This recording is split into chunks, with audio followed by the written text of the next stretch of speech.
I'm back with another video. This one we gonna be going to one of my favorite YouTube channels, JTL Lounge. Let's get to it. I'm eating. Not too much on me, please. In the autumn of 2024, investigators in Cleveland, Ohio, faced a bizarre set of circumstances. A son and young father had been missing for over a week. The apartment where he was thought to be living was found cleared out. Both he and all of his belongings vanished, seemingly overnight. There were no cameras. In fact, there was no record of the man even living in the building. But what investigators did find were signs that something very sinister had happened inside that apartment. Went in the door, went in the unit, there's blood all over on the floor. You can see where it's been mopped up all on the floor. You checked the whole unit, or yes, you walked I walked through the whole unit. The doors are locked. It's open. Okay. Off the rip. It's so crazy, right? Because before I was watching like these true crimes, I ain't used to understand it, but they say like when something like that happen, it's always the boyfriend or the girlfriend that got something to do with it. At first, I never understood that. I'm like, nah, ain't no way, because I don't be thinking like people really think like they could do certain things and not get caught. It's mind blowing, especially like somebody you dealing with. It's like, so you think nobody gonna be wondering where they at, and like stuff like that that'd be blowing my mind every time. Hi there, I'm Kevin, and welcome to Just Thought Lounge. Today's case is a recent one out of Ohio. The story of a murder with some missing pieces, and of a perpetrator so confident they believed they could talk their way out of suspicion. Let's take a look.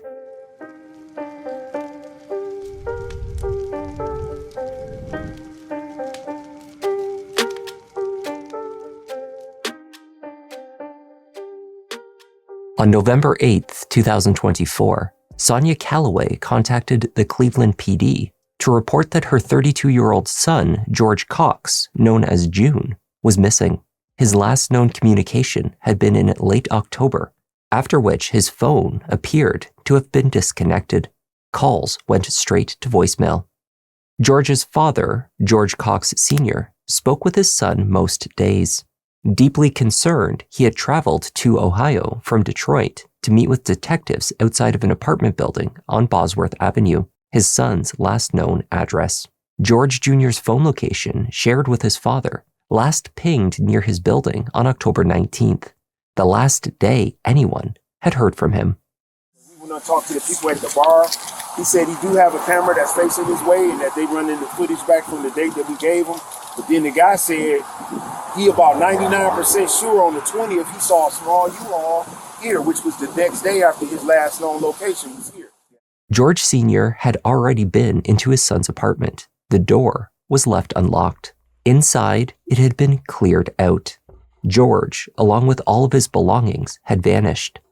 Though the apartment was nearly void of furniture, there may have been something left behind. Remnants of a cleanup. Went in the door, went in the unit, there's blood all over on the floor. You can see where it's been mopped up all on the floor. You checked the whole unit, or yes, you walked I walked through the whole unit. The doors are locked. It's open. Okay. Detectives made their way inside. The apartment door was ajar. Entering the unit, detectives found it nearly empty. A sofa, its cushions removed, sat in the living room. A matching footstool, also missing its cushion, was in the middle of the room. A small table remained in the corner, and another by the entrance to the hallway. Random items had been left out in the kitchen. That George had moved out of his home abruptly and had since ceased all communication with family was unsettling. What detectives spotted on the floor of the living room was even more disturbing. Just as George Sr. had stated, detectives spotted suspected blood on the floors, the baseboards, and the walls. I see what you saw. What's that? I see what you saw. Upon closer inspection, it appeared that the cleanup was not isolated to the living room. There were smaller spatter stains coupled with larger areas that had been partially cleaned in the hallway, on internal doorknobs, and by the front door. They told the story of a severe injury, an attack that moved around the whole of the apartment. I mean, look at that. It's smeared for sure. No, that had to be definitely two people that had something to do with that. Oh, yeah. Ain't no way, just one person. Detectives called back to the station. George's missing persons case was about to be recategorized as a homicide. Damn. There is some questionable stuff over here. There's no question about it. It's questionable. Let's just do it. Yeah, that looks good to me. All right, and then we also have the couch. The wall looks cleaned behind the couch. Couch ain't even got no cushions. All right, and then there's a spot over here. Yeah. So I kind of think, yeah, I mean, you can see all these. You can see it all over the place. Yeah. So Bro, I think. as a parent, like, what's going through your mind? You see your child houses like that, like, and they can't find your child, and you got blood on the floor, this, that, and third. Like, bro, I can't even imagine being a parent. Just like, bruh, I'd be lost. Like, ain't no way. I'd be lost for sure. I think we need to. Luminol testing later revealed a horrific scene. One thing about that, that's gonna show everything. Detectives stated that the apartment lit up worse than a Christmas tree, more like the Northern Lights, though this analogy hardly suited the dire circumstances. There were few leads. The most pressing was connecting with George's girlfriend, Diamond Vaden. According to his family, the two had lived together at that apartment on Bosworth Avenue. Their relationship was a rocky one. The only problem was, neither of their names were on the lease for the unit. There was no record of the two living there, only the recollection of the landlord. What? As long as they See, that'd be that. You know somebody, I got you, I'm gonna pay you. You know what I'm saying? Cause we ain't got no record. Y'all ain't got no record of them living there, but they was living there, and the landlord don't. So if you have fault, landlord, what you know what I'm saying? To get the leaseholder, well, I talked to the manager. That was the management up here. Cameras don't work upstairs. Diamond, he's, in his words, is this guy Ezekiel, who is the leaseholder's girlfriend, who's not really supposed to be here. Ezekiel's in prison right now. I'm going to look, the mail's stacked up. His name's on there. So he's the actual leaseholder through like Eden, like a CMHA program. And well, I just got the phone with her. She goes, we're at the wrong apartment. She lives at 3688 Bosworth. It seems that the bloodied unit was the home of a man named Ezekiel. George, did you ever meet your son what? here before? Being told it's the wrong address. Yeah. being told it's wrong. Yeah. Imagine that be the wrong address, and that's another crime scene, bruh. It's right down the road. You went in that apartment. Yeah. So you never came here before and saw him? Yes, my ex just brought my granddaughter here. She took me in the unit and said, yeah, this is the apartment. This is where the bed was. This is this. One of the Who took you in there? My granddaughter. Your granddaughter. Yeah. Today. That's when I called the other guy. Yeah. I said, hey, I came in here and he was like, hey. Hang in here. We're going to run down here to where she allegedly is at. All right? Diamond was found at her home on Bosworth, just down the street. She was waiting outside for them with her mother. Not really, but I guess. That's the one that was on the Instagram. That's the one's on the report. I don't know. I stay here though. With who? I stay here with my friend. I can confirm it. Okay, yeah, let's go in your apartment real quick. No problem. Does George live here? No, but he was in my space. You know, Well, where's George live at? George lived with his sister in Euclid. So where's he live with his sister and you? Yeah. But you mean he comes and stays there with you? He comes, but he don't have any clothes here. He don't have any clothes here. He doesn't have any clothes here? No. My friends stay here with me, but he don't have any clothes here. We just have my room where we be at. Yeah. That's my mom. That's your mom? Okay. Bro, this is. Hold on, I'm intrigued now. Diamond Vaden and George Cox Jr. had been dating for roughly 4 years before he went missing. They did not share any children, though each had a child from a previous relationship. Family members on both sides referred to the relationship as toxic. They argued frequently, and their disagreements could turn physical. Indeed, George had a lengthy record of arrests, which included reported incidents of abuse with his previous girlfriend. Diamond, however, insisted that this behavior was not present in her relationship with George. She dismissed physical altercations that had taken place as insignificant. She characterized their romance as passionate as opposed to violent. We have had times where we fought, of course. We didn't disagree on a lot of things, but we worked. And he was like the best boyfriend I ever had. Because he's got a long history of domestic violence. And that's what his Not against you. That's what his baby mother. Yeah. It's not with me. A lot of questionable. It's not with me. Okay. Me and him didn't get to that point. Diamond last saw George around October 18th when he left her place on foot to meet with a friend. Over the following days, she called his cell phone several times. Each attempt to reach him went straight to voicemail. Eventually, Diamond made contact with a friend of George's, who she said confirmed that he had been arrested and was in custody out of state, awaiting extradition. Indeed, rumors had been circulating that this was the case, supported by the widely known fact that George had out-of-state warrants for various nonviolent offenses. These rumors delayed and confused the search for him in the days immediately following his last communication. Cleveland PD could now confirm, however, that he was not, in fact, being held in custody anywhere in the country. Yeah, I was about to say, they could look that up. What do you think happened to George? To be honest, I think he okay. I don't think nothing happened to him. No? No, because why would somebody do something to him now? Well, that was going to be my next question. Would anybody want to do anything? No, if anything, God that he Why get ever? out of jail with. Right, ever. God, he get out of jail, he meet guys, kick it out here on the streets, don't really get to know them. Always fall. So he wouldn't have come across somebody that he maybe was fighting a lot or had arguments with? Or... No, not. But you want to know what? Well, He would tell me that he got cool with somebody that threatened his mom. And I was like, why would you do that? Anybody threaten my mom, I wouldn't deal with them. So you don't know of him having any issues prior to him going missing where he was arguing with people, maybe something he pissed somebody off? Nah, with his dad. His brother said he do have a problem with any drinking.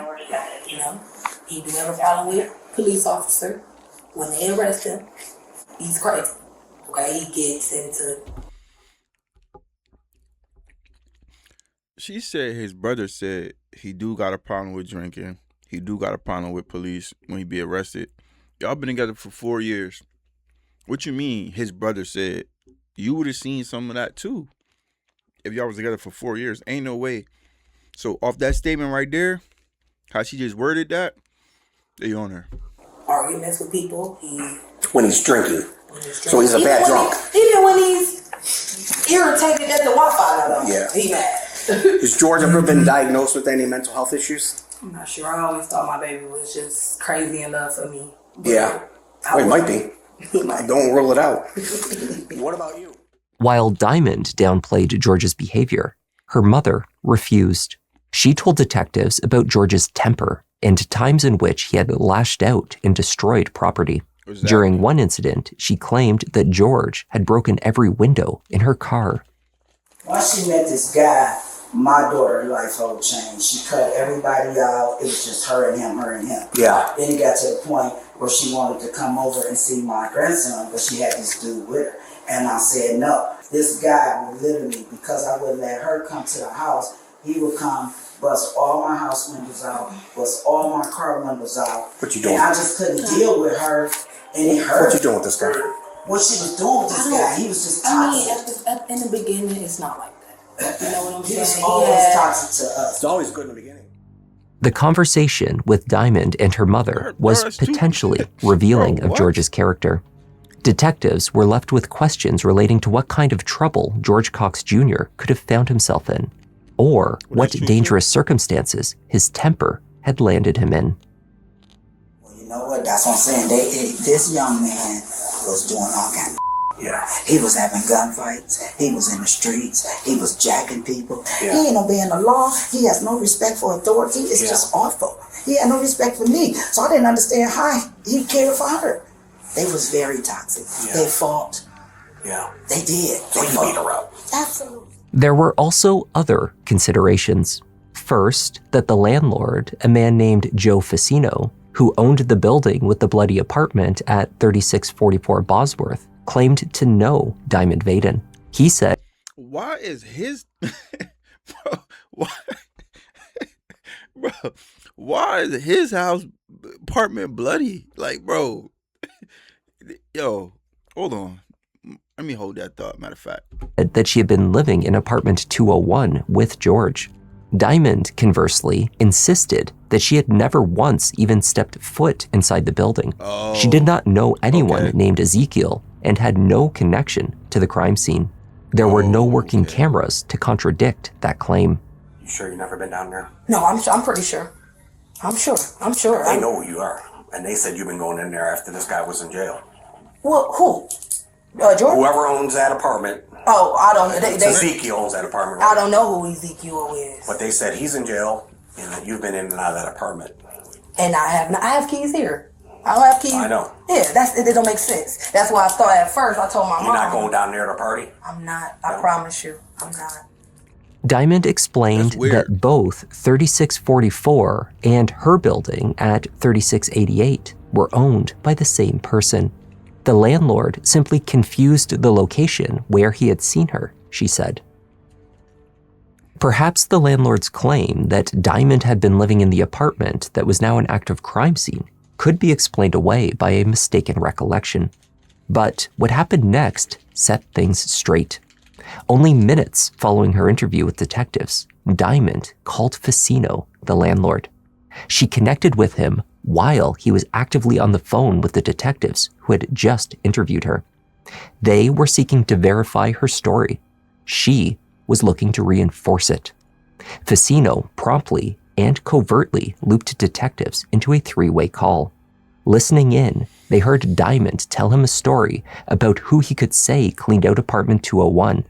She also told him, "I ain't got nothing to say, and you don't either." It was very clear Diamond was lying about where she lived, and she definitely had something to hide. Holy shit, Diamond?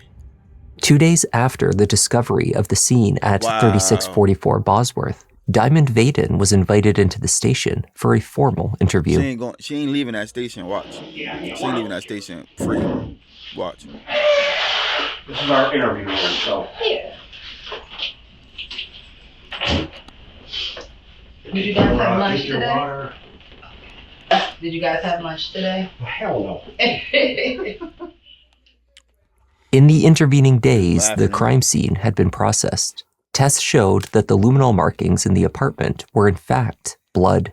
Whether it was a match to George Jr. was still undetermined. You called Joe. Yeah, I called Joe. We were on that call. Yeah, I called Joe. Yeah, but we were on the call Yeah. and listened to the call, and you told him specifically not to tell police about you guys staying in that apartment in 201. Me? Yes. Well, I don't know. I probably did, but I never actually stayed there. I can understand you wanting to distance yourself from the apartment because we also know something really bad went down in that apartment. Oh, yeah. So we're kind of in a really bad spot right now for you, right? Where you need to I'm being honest. at this point, you kind of be fully truthful. Yeah, I'm being fully truthful. And we need to know about the bad thing that happened in that apartment. What happened in the That's what we're here to find. And that's what I'm trying We to don't know find. the specifics, but we can tell you that something very bad happened in that apartment. Well, I don't know. Have you ever seen, you watch true crime shows ever? I watch First 48. Okay. Are you familiar with luminol or blue star, No. things like those? Okay, so those are chemicals that we use to detect the presence of blood even after it's been cleaned up. Okay. And the living room in that apartment glows like a Christmas tree. Are you serious? Yeah. Wow.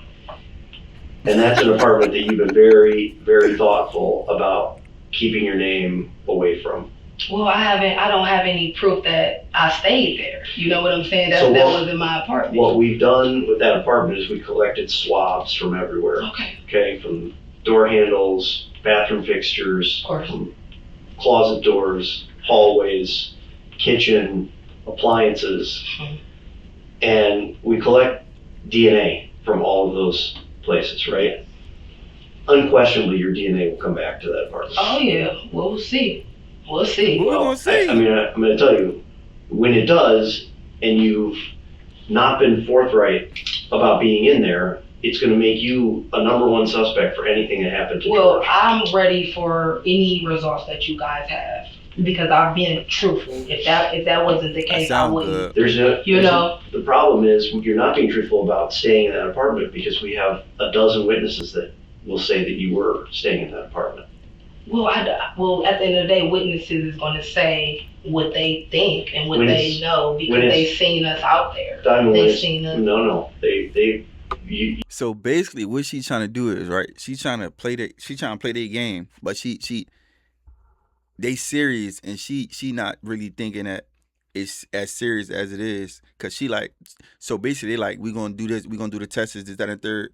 So she like, yeah, come on, let's go. Yeah, I'm ready. Trying to like trick them. They be like, nah, we ain't gonna do it. So she trying to get in their head. But they on her like a Tango Bobcat. You're saying that they may have seen you at the Bosworth Tavern and in front of the building. Yeah. These people say you were staying in that apartment with George. Okay, so And it's people gonna know be- know George around there. And they're going to be 12-1. My fault, y'all. But listen, right? This how it's gonna be. She keeps saying like she wasn't there. Oh, I was outside. This, that, and third. So basically, she gonna keep saying all of that, right? And then she gonna be like, well, we was there, but we never stayed there. Okay. That you were there, and then we're going to have your DNA in this place. Okay. And your W-2. Yeah. There's paperwork with your name on it in this Right. apartment. Well, I know he And your diary. Yeah, he used to. Your diary is in here. Yeah, he used to scam and do everything. So what? Investigators had not only processed the scene, they had searched the second apartment on Bosworth where Diamond was now staying, the home she claimed to have lived in for the previous 8 months. It was leased to a man named William Rogers, who gave investigators full access. A handful of items were seized for testing. A mop and bucket with suspected blood. A pair of purple slides from a bedroom closet. A black and silver Ruger handgun located under a mattress, as well as a pair of black Hunter brand boots, which sat out in the living room. It was the final pair of boots that held the most interest. Once again, luminol testing revealed what the naked eye could not detect. And we collected some boots that belong to you from that apartment. Okay. And they have a good amount of blood on them. Oh, shit. Okay. Yeah. So, I think at this point, again, I can't tell you exactly what happened. I don't know exactly. I don't. That's what I'm saying. But we are headed very quickly to figuring that out. You guys can go to Will's house. He don't mind. We're there right now. We're done. Yeah. Yeah. Now, do you understand me? Okay. Yeah. We've collected boots. Okay. We collected a revolver. Oh, that must have been his. And we've collected some cleaning supplies and a mop. But most importantly, these that are your size, not Will's size, with a lot of blood on them. When it does turn out to be his blood, Yes, sir. what is going to be the excuse for that? It's not gonna be no excuse, cause I don't think that his blood was on any of my boots or anything. Because Okay. I would never hurt him. Well, I'm not saying that you did hurt him, but it seems like maybe you were part of cleaning up somebody who hurt him. No, I wasn't part of it.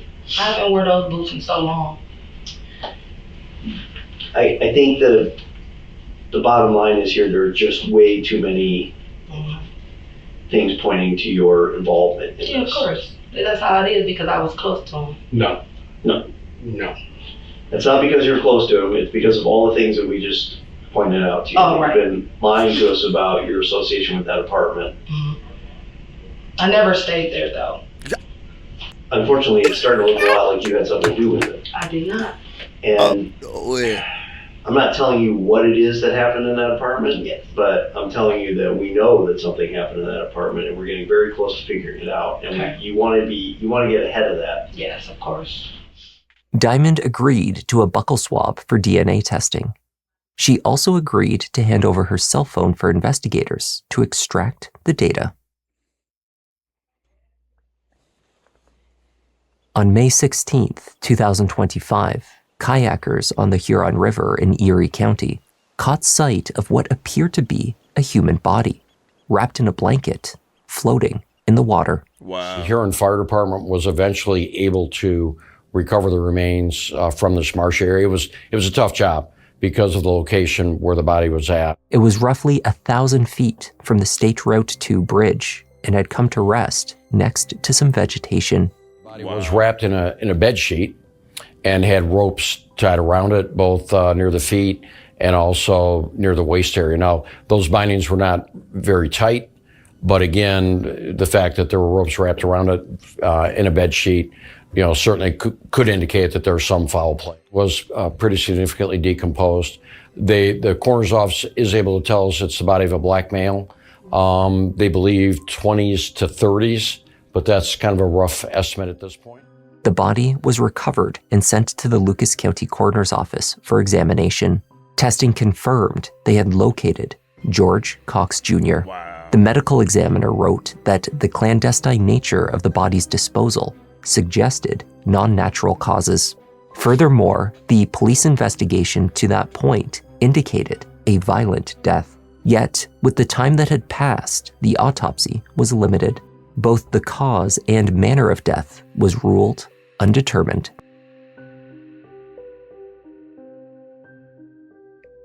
Where the autopsy failed to reveal a full picture, the data from Diamond Vaden's phone filled in the gaps.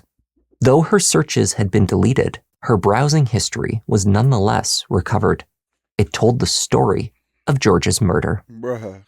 George was last seen on October 18th and spoke with his mother on the morning of the 19th. By just past 12:30 a.m. on October 20th, Diamond was accessing pages on the question and answer platform Quora, then Reddit. She read a response to the query, "What are the chances to survive in real life if you get stabbed in the abdomen multiple times?" 15 minutes passed before she accessed answers to the question, "If someone is stabbed with a knife or similar foreign objects, is it advisable to pull it out from the body or leave it in?" 2 minutes later at 12:54 a.m., casual question, "If someone gets stabbed, which wounds are directly fatal and which are not?" Also incriminating was her activity in the aftermath.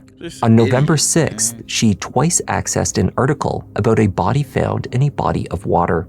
It was entitled, "33-year-old man who went missing, found dead in river." Yep. With an arrest warrant for murder in hand, investigators located Diamond living at a new address with a new boyfriend. His name was Emmanuel. Messages between them recorded her threatening him. After he failed to return her calls, she wrote, "You're going to be missing next." What? Oh, wow. Diamond Vaden agreed to speak with investigators once more. Testing had since confirmed that the blood found in the apartment and on the Hunter boots seized from Diamond's residence was in fact a match to George. Investigators had also uncovered text messages between Diamond and Eden, the housing support nonprofit through which her ex-boyfriend Ezekiel had leased the unit. Pretending to be Ezekiel's sister, she had acquired a set of keys to the home. Then she and George had moved in. Wow. Why are you pretending to be Ezekiel's sister? What do you mean? Who told you that? I got the text messages for Eden that you were having people. You know I'm not his sister. I know. Why are you going to tell him that? And you also told the landlord that as well. Okay, why? Why were you doing that? Just to stay in the apartment for free? No, I wasn't staying there.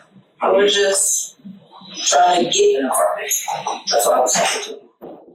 Diamond continued to refuse that she had any connection to the apartment at 3644. She was confronted with the evidence from her phone data and dismissed it. There was one final piece of clear evidence. A matching sheet to the fitted one found with George in the river was located in the house search of Diamond's apartment. When you went in your phone on the night of October 19th, okay, and you had a bunch of Google searches. Well, you deleted a lot of the Google searches, but you didn't delete the pages, okay? So why are you Googling things like, how long does it take? Should you remove a knife after stabbing somebody in the stomach? Why would you be Googling something like that? I don't know, it's just Google like that. I Googled some weird the other day. I'm laughing because it doesn't make any sense. It makes no sense. Bro, exactly. Don't make no sense at all, bro. I don't remember. Come on, you man. We did say it. You search, and George is found in the sheet out, in the river. I don't have to wrap anybody up in no shit. You do. I don't have to do that. I have a brother that I love truly. I don't have to do that. And that's somebody's brother. And at the end of the day, that's. I don't have to do that. So why you was searching it up? Anybody, and I don't have to. Well, you did. I don't know if you had to, but you did. Making no progress, detectives moved on to questions about the cleanup. How had she managed to remove George from the apartment, transport and dispose of him in the river, and clean out the entire home in 2 days? She must have had help. So I'm going to tell you, you are by yourself. I know. Okay. Wait, so I did something and I was with someone? I think you had help. I think you had help. Somebody helped you clean up. Somebody helped you. You called somebody afterwards. Somebody came there, because his body is not there. So somebody helped. And that's how you help yourself out. I mean, that's all. This is where we go. We interview. I talk to you, and then I go back to the prosecutor and say, listen, we talked about it. She understands. She feels remorse. Bad. She has told us about. She's willing to work with us on who else is involved. Blah blah blah. And that's how we get a little sympathy, a little bit of movement with the prosecutors. Right. But I didn't do anything wrong. I didn't think She that thinks she's bigger than the program. She thinks she's slicker than a bottle of grease. Eventually, Diamond Vaden did admit her guilt. After she was indicted in the summer of 2025 on 2 counts of murder, felonious assault, and 1 count of tampering with evidence and abuse of a corpse, she opted to accept a guilty plea on 1. I knew she did it. I knew she did it, right? When she came in this room right here, right? I knew she did it. Look how dirty her sneakers is. Anybody who wearing them sneakers that's dirty like that, come on, bro. You know you're guilty. And you got on a dress with it. You got on white shoes with black socks. Count of involuntary manslaughter in addition to the lesser charges. A condition of her plea was to name the individuals who assisted her in the cleanup of the crime scene and disposal of George's body in the river. She offered 2 names. The first was her roommate, William, and the second, a man named Donald, who was known around the area of Bosworth. Though efforts were made to verify Diamond's accusations against her alleged accomplices, no charges were ever filed against either man. She got life. I know she's gonna get life. Diamond's sentencing hearing took place on March 11th, 2026. George Cox Sr. offered a victim impact statement to the court. When we first realized George was missing, I reached out to the defendant and spoke with her. She told me, she said, "Dad, I would never do anything to hurt George." She called me Dad, knowing that my son was floating in the river somewhere with his body just decomposed. knowing that he had been hog-tied, wrapped in a sheet, drove an hour and 15 minutes away, and thrown in the water like he was just garbage and trash. And just to concur with Candy said, he wasn't trash. He was a son. He was a father. He was a nephew. He was a brother. He was a friend. He was a lot of things. May not have been perfect, but who is? But he definitely didn't deserve to die like that. When Diamond was offered an opportunity to speak, she offered a vague apology for what she called an unfortunate circumstance. There was no mention of what specifically motivated her to murder George Cox Jr. You said that you were truly very sorry for what happened to George. What happened to George? George died. So, like my lawyer told me, she didn't want me to make it about me, but I felt that it would be better if I was to. How did he die? What happened? He was beat up and he was stabbed.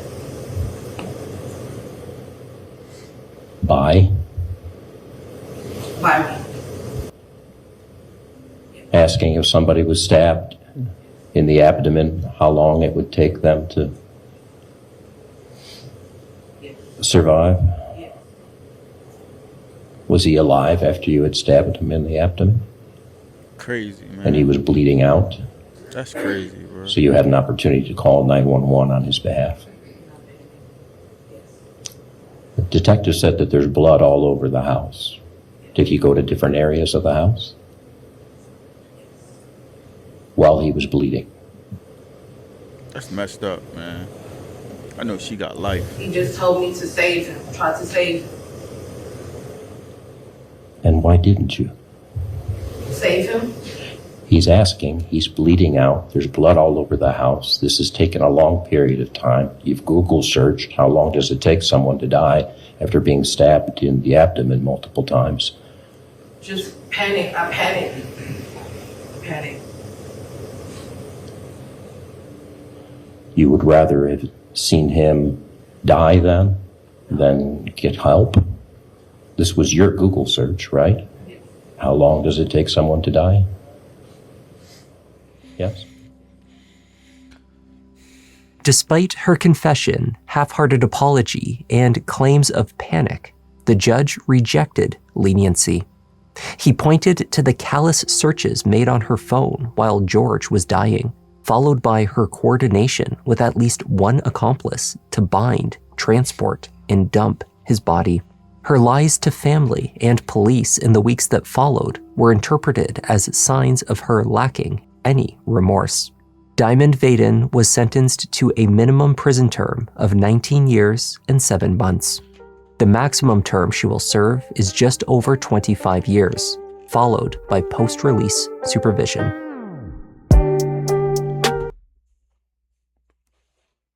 So she murdered and got 19 years? Yo, am I missing something? How don't she get life?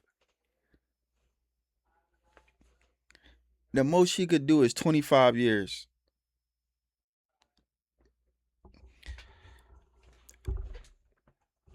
Man, it's crazy. That's wild.